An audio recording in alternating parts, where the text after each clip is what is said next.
5, 4, 3. Oh, welcome to the Brandon Gonez Show. I'm your host, BG. And that was Brandon as well, and it's his last show here for now. All right, so this week we're talking real estate, all right? We know it's expensive as heck, but have you ever wondered what $500,000 can get you across Canada?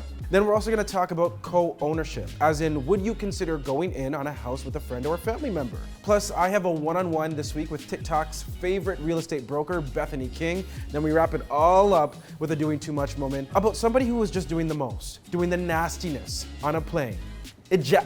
I'm just gonna hold it. You're just gonna have to stick around. But before we get into all of that, I need you to do a few things like subscribing to this channel, tapping that notification bell, smashing the like button, and make sure to follow us across all of our social media. The details are in the description below. Okay, so what does $500,000 buy you in housing markets across Canada?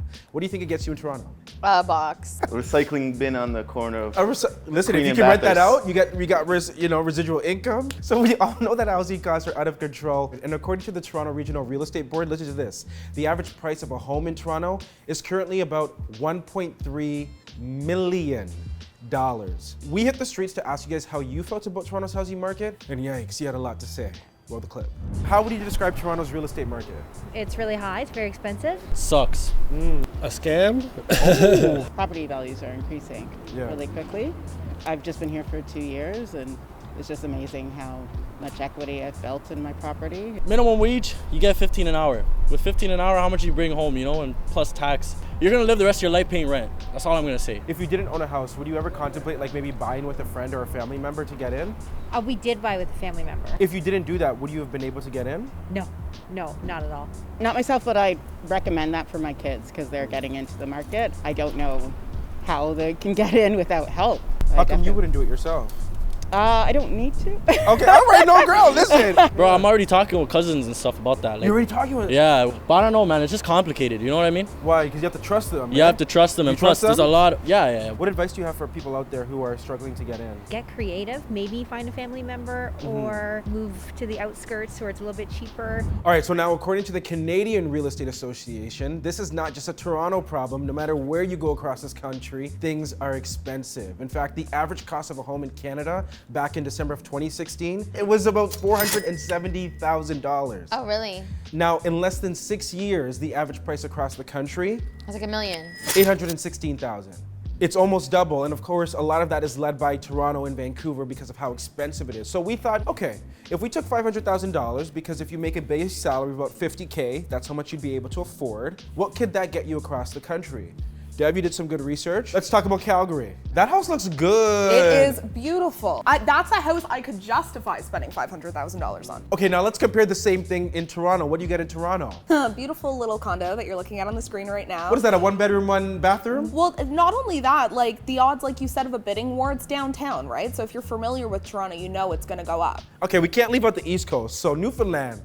Okay, the exterior is looking a little bit dated, but on the inside, not too bad. 5-bedroom, 3-bathroom. The outside can look like whatever it wants as long as the inside's nice. We're talking we can plan a family. How do you feel? I really do have dreams of owning a home. It just seems very unattainable. You realistically will never be able to own a home by yourself in the city. And like to move to another province or to move like way out of the city is inconvenient because not everybody works from home. Like we're in the office, like we shoot content in person. I was talking to real estate agents. They were saying like you need like minimum like 100K to like even like have a home or and to live like comfortably as and well, live probably. comfortably and to not be outbid in your bidding war. And what people don't realize, like home ownership is not just about owning the place that you're living in, but it also provides access to a lot of other opportunities. For example, people don't realize, let's say if you want to put on that entrepreneurial hat and you want to start a business, you want to know the first thing a bank asks you, do you have a home as collateral so you can get a loan? But then you see people on the timeline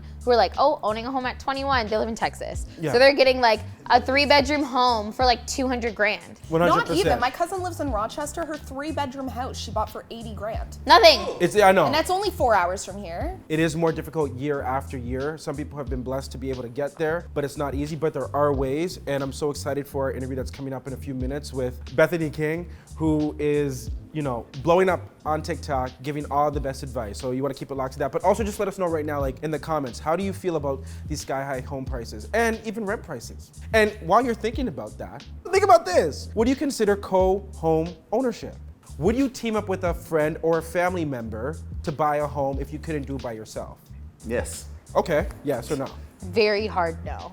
A hard yes.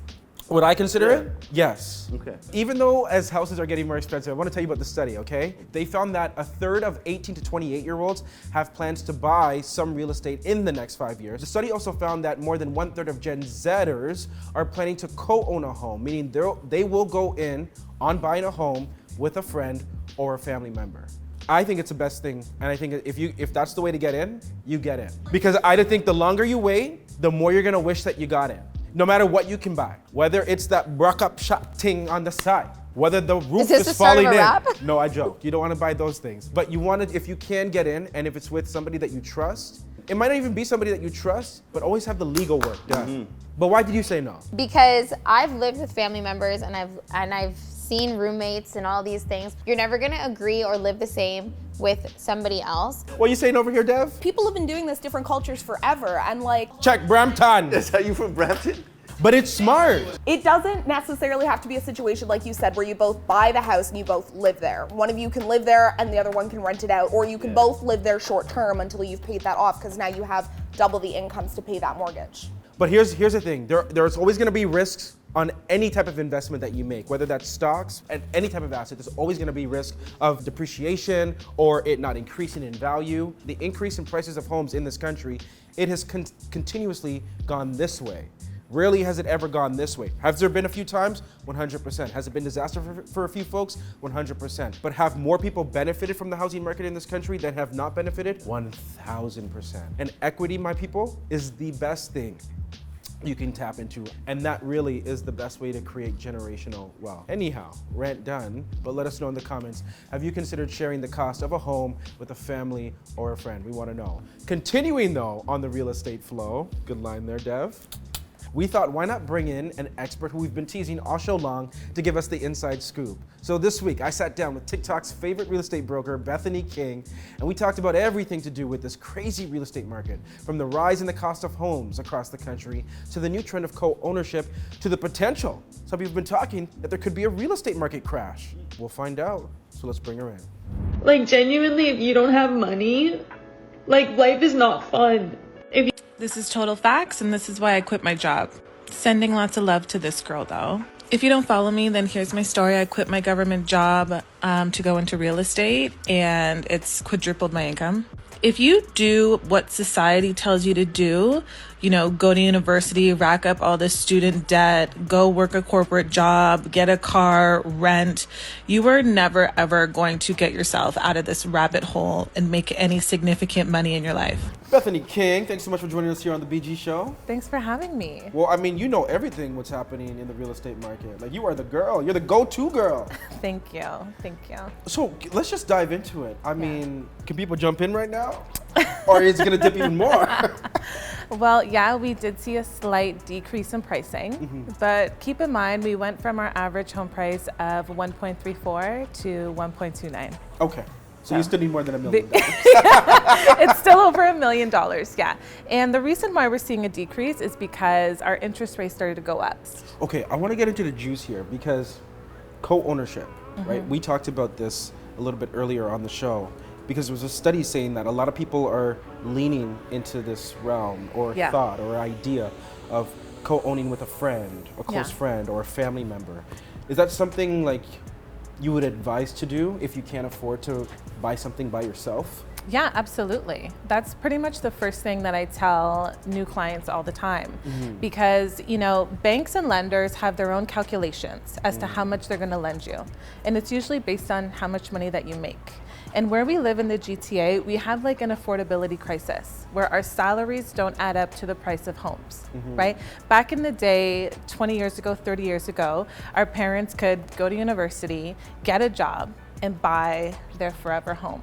Yeah, with they like get a white picket two fence. garage door house Exactly. in Mississauga, Brampton, Richmond Yeah. Hill, Vaughan, you name it. Yeah, and now, you know, we've lived through 2 economic collapses. You know, our millennials and Gen Z all are highly educated most of the time, but can't get jobs. And although our prices are going up, our salaries are still staying the same. Yeah. So the first thing that you need to do when you're thinking about owning real estate is definitely co-ownership. And whether that's with a friend, a family member, a lover, all 3 of those things. It No, could be I'm all joking. 3. You need to kind of pair up with somebody so that, you know, that annual household income, which is what lenders look at, is boosted, and kind of you can get to something decent within the city. So what's the first step if you're thinking about that process? Like, okay, I have a good friend that I trust. Yeah. So you have this one person, okay, like Burns. I trust Burns. I love Burns. I trust Burns. I want to buy something Okay. with him. Nice Okay. condo. Okay. Right? Okay. What's our first step? What do we do? Do we get a lawyer? Do we get a real estate broker or agent? Like, Yeah. what do you advise that we do? Do we call you? Yeah. Okay. First step is Call you Bethany me. King. It's coming. No, seriously, you want to get with somebody, and then, you know, the key points that you need to take into consideration is your annual income and your annual income on paper, right? Your credit score and your down payment. And there's this huge misconception in the GTA that you need 20% down. Yeah, we hear this all the time. 20%, 20%. Yeah. And people are thinking about 20% on like 500,000. That's $100,000. Yeah, just a cool 100,000. Yeah. No, you don't need 20% unless it's over $1 million. But you do need good credit. Okay. You do need good Are you credit. guys listening? You do Pay need off good the credit card, or at least hit your minimum payment. Yeah, you do need good credit. That's one thing that And I we're talking really. good credit, like 725, 745. Yeah. Okay. Yeah. But not in the 60s. No. Okay. A 680, a 690 plus Okay. is still considered good credit. Oh, okay. But Even below if, that, you're. Yeah, like okay. even if your credit is below that, then we need to get you on some credit repair. You know, if you have good credit, Yeah. then you can put down less down payment through like this tiered down payment that A lenders provide. And it probably affects your interest rate that the bank gives you. Absolutely. Absolutely. When you're with an A lender, then Yeah. you're getting like the best interest rates. Let's talk about Toronto for here for a Okay. second. Okay. $1.3 million. Like, most people cannot qualify for $1.3 million. No. Like, the average person qualifies for like maybe 4 Yeah. to 500, Yeah. maybe 550. Yeah. Potentially 6. Yeah, and that's based on average income. Can you actually buy a home for that price? Yeah. In Toronto? Not in Toronto, Okay. but in the GTA. And you know, I appreciate the clarification. Yeah. Okay, so but where are we talking about, like GTA though? Like, are we saying Orangeville? Like, we got to go to Orangeville to get that? You know, during the pandemic, it really inflated our freehold prices in those GTA areas, right? We saw the biggest growth in Durham Right. and Richmond Hill. Right. And that was the highest change in percentage on our average sale price, Yeah. right? So last year, a lot of people migrated out west towards Hamilton. And now Hamilton had like a huge price increase as well. And we're still seeing people migrate down that way because at least you have the QEW, there's Niagara. But if you do want to stay in the city, 2022 is going to be the year of the condo. Oh, not the year of the condo. The year of the condo. The bachelor pad. Yeah. Okay. And there are affordable condos in that price range? Absolutely. You can get, you know, a 1 bed, you can get even studios, you can get a 1 bed plus den.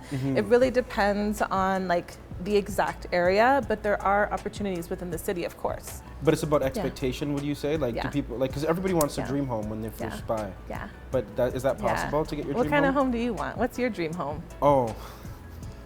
Can I say it? I guess I can. It's my show. I would like to get, you know, a penthouse on top of, you know, Yeah. the most, you know, probably the Shangri-La. Okay. Yeah, okay. with the best views. So I'm looking Yeah. at probably a $20 million penthouse. Yeah, suite. okay. So you'll need 20%. Yeah, okay. Which is $4 million. You're gonna need 20%. For my first time buyers, one thing in the city is like step one, you definitely want to get into co-ownership unless you are making, you know, over 6 figures, then Yeah. you can do it on your own. Step two is understanding that your first home is not your forever home. It's not going to be your dream home, and it probably won't be the penthouse on the Shangri-La. Okay? For us, like Ooh, for it's a moment of millennials, realization. Sorry. Just gotta hit me. No, it's okay. I appreciate it though. for our millennials, our Gen Z, we have to accept the fact that we're gonna have to do this in stages. So our first home is gonna be like a starter home. And it might be a home, out of the city, or it might be a condo. And then you're gonna live in it for a couple years, and then you're gonna refinance and sell, and then you're gonna upgrade. Probably on your third or fourth house will be like your forever home. Like the thing is though, even though it is a little bit like sad, the reason is because everything is so expensive, but you have to understand owning real estate in the GTA will give you the best returns than any other investment on the market. Although it's hard to get in, and although that we have to do all of these things, once we get in, you're making $100,000 off of your investment. Right. All of my buyers who I bought with last year have made $100,000 on their house. So, federal government saying, they're gonna ban foreign buyers from Canada's housing market. There's been some people like, ooh, foreign buyers out of the housing market, that could lead to a crash. You think we'll crash? Banning foreign buyers, in my opinion, will not cause a market crash. Okay. Foreign buyers really only account for like 2%. Like our prices have been inflated by immigration and foreign investment, but it really comes down to what do you qualify as a foreign buyer? Any last piece of advice or piece of wisdom you want to leave on anybody watching right now and they're like what would you say to anybody on the edge right now? Or anybody who just feels like deflated or defeated by the process? Listen, I would say that it's possible. I did it. I lived in my parents' basement for 6 years before I was able to buy a house. And I think that ownership is really, really important. I think that we all need to own some shit. Yeah. Which is I like that one. No, that's a direct quote from Aisha, another real estate investor that I follow. And I think that if you manage your expectations and you get your money up, then you'll put yourself in a position where you can buy real estate. And once you own a piece of real estate, it'll be worth it. And I would just tell people to hit me up and reach out to me. And of course, you can find all of Bethany's details in the description below. Hey Bethany, thanks so much for joining me, and thanks for the insights, and thanks for changing people's lives. Thanks, Brandon. I feel like she answered the questions. I feel definitely less confused than I did before we went into this. Hoping everybody felt that way. By the way, you can check out Bethany over on TikTok. Here's her handle right here. Okay, before we let you go, we need to end off with a doing too much moment, and this week's segment is dedicated to a man we really don't have any words for. This one just PG, this is not PG, this is R-rated. So the man's name is Antonio Sherrod McGrady. So allegedly, listen to this, he pulled down his pants at least 4 times and masturbated in front of a female passenger during a 3-hour flight from Seattle to Phoenix. No, I shouldn't laugh. He was holding the plane hostage. He was holding a lot of things. Well, we don't know if it was a lot. But he was arrested by the Phoenix police after his plane landed and is now facing, listen to this, federal charges. Now the man, McGrady, he admitted to touching himself and told officials that he thought it was kinky. A woman passenger sitting beside him says she recorded part of the masturbation. She witnessed him licking a white substance from his hand. Oh. So wait a second. After he orgasmed, did he feel sorry about what he did? Did he have any sense of clarity after? We'll have to find out in court. Yeah. So what would you guys do? What would you guys do if you were on the plane? Cut it off. With what? I would run to the back. You'd run to the back? Yeah. What is she supposed to do? Step over his penis? His penis is out. What if she's middle seat? Dev, what would you do? Hope and pray that I'm with Kelly. I don't know. Cut it off. Grab the vomit bag, put it over it. He will not be able to fly Southwest Airlines again. He is on their no-fly list. Why? Because he's nasty. Too much.